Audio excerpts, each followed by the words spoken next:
Luke, congratulations. Thank you. Off and running here at the UK Open on the main stage. Just sum it up for us.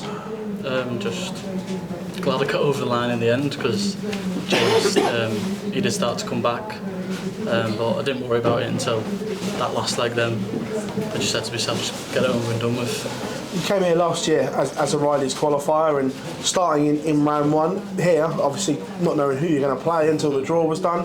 Was it more difficult this year than last year because you didn't have a starting point?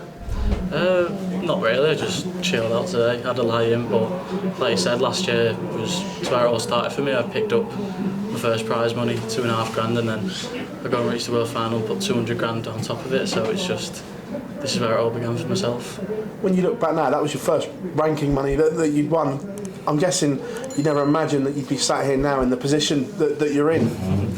Not a chance, but obviously I done well on the development tour. That's how I gained my tour card on the World Championship spot. Won the World Youth title there, so I've been here many times to get used to it. How are you enjoying this ride that you're on at the moment? Obviously the Premier League is now underway. How are you enjoying these huge arenas with thousands of fans and everything that comes with that? It's what I dreamed of, playing in front of thousands week in, week out, and I just take it in my stride, as you know. Obviously, it can be difficult with the travelling and whatever. How are you adapting to such a busy schedule right now? I just know when I'm not going to be home. I know when we're travelling, when we're going to the airport, or when we're setting off for a venue. So even if it's a day off, I'll know I'll use it up and get ready the next day. You've done so many great things in such a short space of time. You've beaten the very best players in the world, and you're now in that category. Do you believe a TV title is getting closer to Luke Littler?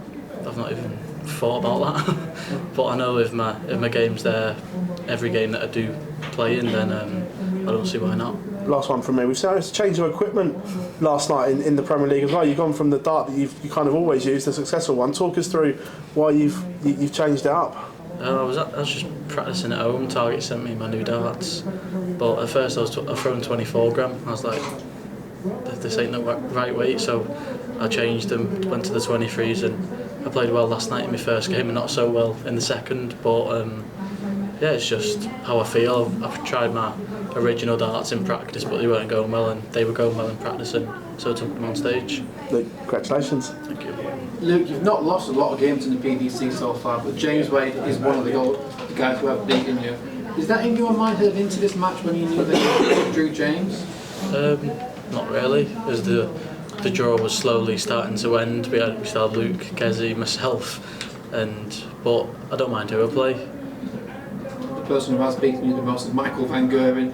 He's been dumped out of the tournament now by Mensa Suljovic. When you look at that, do you start thinking, well, hang on, there's another big name gone, so maybe I can start to do something even more magical than what we've already done? Not really. It's not quite like the World Championship where I see my draw, I see my quarter of the draw, and I think to myself, I can win that game and then I can win the next. Whereas this, it's an open draw. You can draw anyone next round. Do you prefer that, or do you prefer to sort of plot out who and when you might face a certain player? Obviously, I looked at the World Championship draw, I knew who I could play and who I could play the next round, but this is it's even better because whatever name comes out of the hat against me, then I'll be happy to play them. And with the performances that you've been putting in this year, with people that you've beaten Luke Humphries multiple times, if you could sort of rank the best players in the world, where would you put yourself?